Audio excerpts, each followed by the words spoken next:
là, ce qui a été pour moi très intéressant, c'est que le premier jour où j'ai posé le pied sur l'estran, en fait, je ne savais pas où j'allais. Je savais que c'était son milieu à elle, la palourde.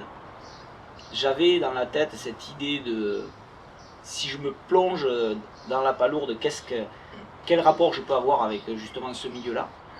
Ce qui a été très intéressant, c'est que ça s'est bonifié avec les jours. Parce que le premier jour, j'ai vraiment découvert l'estran et j'étais un peu à la fois déstabilisé parce que c'est pas un milieu très simple pour aller évoluer en dansant. J'ai découvert aussi les espaces, les différents espaces et les différentes strates qu'il pouvait y avoir. Donc il y en a où la palourde, si elle y est, elle meurt. C'est-à-dire que si elle est sur la végétation, elle meurt, elle ne peut pas rester là. Il y en a où il y a de l'eau, il y en a où il y a de la vase, il y a des flaques par moment donné. J'ai pas forcément trouvé de coquillages là-dedans, donc je ne sais pas si elle peut y vivre. Mais d'explorer tous ces milieux-là, c'était comme si elle me portait dans tous ces espaces-là. Et à quel moment elle me disait, là c'est bien, là je pourrais rester, là je pourrais pas rester. Tous les espaces ont des sensations différentes. Quand je me suis retrouvé dans 30 ou 40 cm de vase, c'est complètement différent pour mon corps que quand je marche sur de la végétation qui est assez souple, où je peux être vraiment mieux au niveau des déplacements. Il y a la question de la modification, de la métamorphose de ton état, c'est-à-dire que ce parcours-là, ce cheminement-là, te fait changer d'état petit à petit, et nous aussi, en te suivant, on change d'état, on change aussi notre rapport à l'environnement, à ce qui nous entoure, et comment ce cheminement a fait changer ton état et petit à petit t'a rapproché de la palourde. Je vais dire ressentir entre guillemets, parce que je ne sais pas ce que ressent une palourde en fait. J'ai jamais été vraiment une palourde. Mais c'est presque essayer au maximum de m'approcher de ce fait d'être un mollusque dans une eau avec de la vase, et à la fois cet aller-retour très bref où je suis encore un être humain, parce que je ne suis pas une palourde, et je suis dans son milieu, et je goûte ce milieu-là aussi.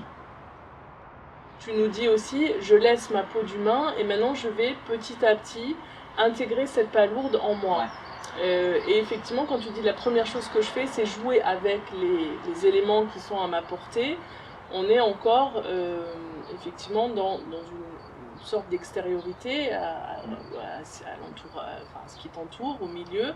Et donc tu viens, comme un enfant, tu viens toucher du doigt, tu joues avec, donc tu te déguises. Voilà, il y a tout ce jeu de l'enfance aussi qui arrive là. Et petit à petit, tu te défais vraiment de cette humanité qui te constituait en arrivant sur le chemin, pour te métamorphoser peu à peu. Le moment, comme tu l'as dit, le moment le plus déterminant, le plus fondamental, c'est quand tu t'enduis de vase.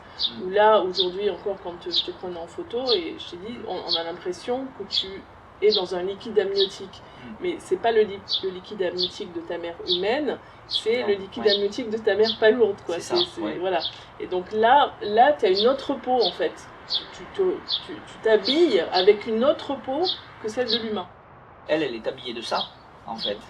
Hormis sa coquille, c'est comme si, en fait, c'est presque, elle, sa coquille, moi, c'est ma peau, elle a de la vase autour d'elle, et moi, j'ai de la vase autour de moi. Et là, je peux enfin peut-être voir ce que c'est d'être au plus proche d'elle, en fait. D'être dans son élément et d'essayer d'évoluer avec ça sur le corps. Quand je finis enduit de vase, il n'y a plus d'être humain à ce moment-là. Il n'y a plus rien d'humain, ni dans l'aspect, ni dans le comportement, je vais dire, parce que dans les phases avant, on peut encore voir l'être humain par moment, dans certains mouvements, dans certains gestes, et là, on est plus proche de l'animal, à ce moment-là, à partir de là, on est plus proche de l'animal que de l'être humain. dans la question de la rationalité de la pensée telle qu'on la noue dans nos sociétés, on peut dire tu n'es pas une palourde. Non. Mais dans une autre dimension ou dans une autre culture, on pourrait dire oui, si à ce moment-là tu es devenue une palourde. C'est juste une question de croyance, d'imaginaire et de culture. Donc, oui.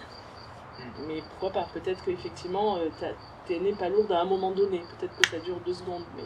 Peut-être, après je pense qu'on n'est pas plus qu'une palourde en tout cas, ça c'est sûr.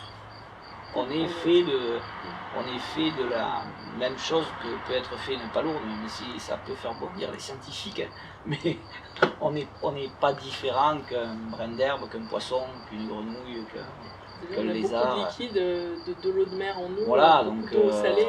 On est tous issus de cette terre qui est là, et voilà, donc après... Peut-être que les gens me reprendront, me diront que je dis des bêtises, mais pour moi, on n'est pas plus que ça. Moi, en tout cas, l'approche de cette danse-là, qui est très axée alors, sur les éléments, sur l'animalité, sur la transformation de l'être, sur... Hijikata disait, pour lui, le buto, c'était prendre une échelle et descendre au fond de soi-même. Voilà, voir ce qu'il y avait. Et alors qu'est-ce qu'on y trouve, qu'est-ce qu'on en remonte, ça c'est à chacun de voir. Mais moi je sais que c'est, voilà, me mettre dans des états sensibles me permet de développer des mouvements qui ne sont pas forcément didactiques par rapport à ce que je vis, mais qui me permettent d'avancer et d'évoluer, en fait. Et par rapport justement à ce que j'ai fait là, c'est des improvisations, c'est qu'est-ce qui me vient comme mouvement à ce moment-là, qu'est-ce qui me vient comme état, dans cet état-là, à ce moment-là, je ne sais pas ce que je vais faire après. Il n'y a rien de défini, je ne sais pas si je vais lever le bras, si je vais rester avec les bras baissés, si je vais rester comme ça pendant 2 heures, j'en sais rien, mais... moi, c'est ça que je trouve intéressant, c'est ce côté sensitif, en fait, qui laisse la porte ouverte à beaucoup de choses. Si je veux partir d'un coup en courant, je sais que je peux partir d'un coup en courant. Voilà. Donc ton travail, comme celui de Valérie, mais aussi celui de Joachim dans tout ce qu'il fait, ou le mien avec ce que je fais via l'image ou l'écrit, c'est d'amener toutes ces explorations qui sont de l'ordre du sensitif, hein, on entend bien avec ce que tu racontes de ton expérience, et d'amener donc ces explorations-là aux scientifiques, et de confronter, mais dans le sens évidemment pas de confrontation, mais d'échanger et de croiser les visions, et de voir comment ces différentes visions peuvent donner encore une tiers vision, c'est-à-dire quelque chose où la question de la sensation, qui est plutôt de l'ordre de l'art, et la question de la fonction ou de la fonctionnalité, qui est plutôt l'ordre de la science, hein, on fait quelque chose que c'est pour arriver à des résultats qui vont servir de façon fonctionnelle, comment ces deux approches en fait ne font qu'une, pour donner un rapport au monde qui soit plus simplement un rapport d'extériorité, mais un rapport d'intériorité, où on est tous baignés dans cette même glaise, dans cette même vase.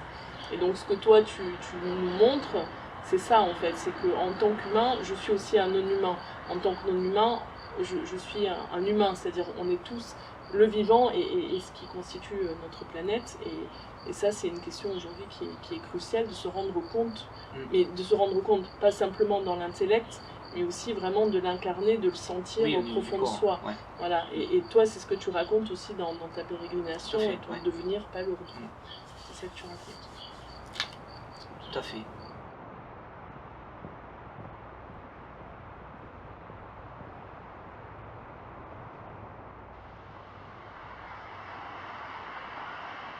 Alors voilà, donc il y a plusieurs cartes qui sont là. Sur chaque carte est inscrit un mot en relation plus ou moins avec le projet Nacre.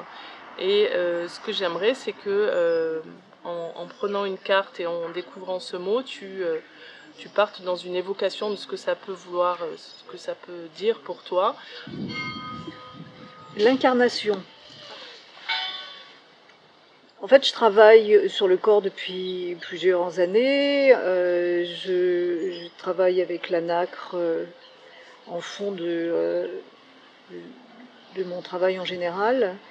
Et c'est vrai que de faire l'expérience d'incarner, pour moi est un enjeu particulier.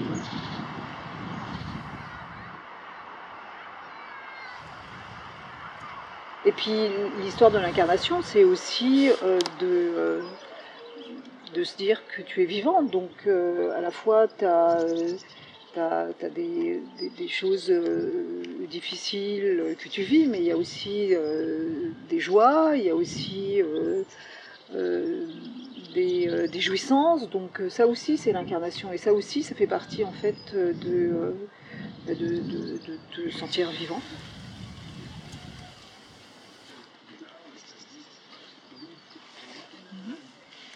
L'incarnation, donc.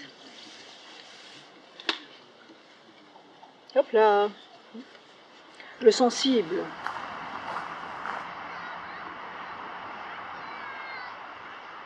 Si tu sens pas en fait avec tes sens, si tu fais pas en fait cette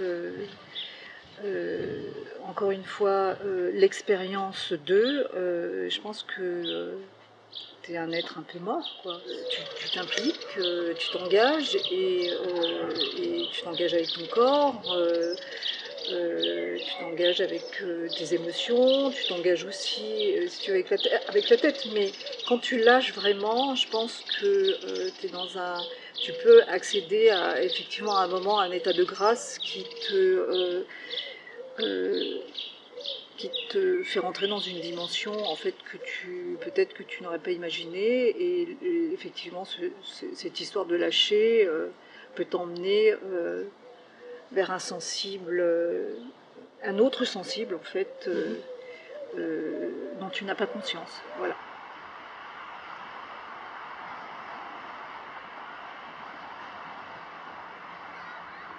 L'incarnation, le sensible, toutes ces cartes que je sors là, c'est une manière de dire que l'aventure, elle est là, elle est là toujours, quoi. Et si tu fais pas ça, il y a ni incarnation, ni sensible, ni mu, et la création, elle a besoin de tout ça.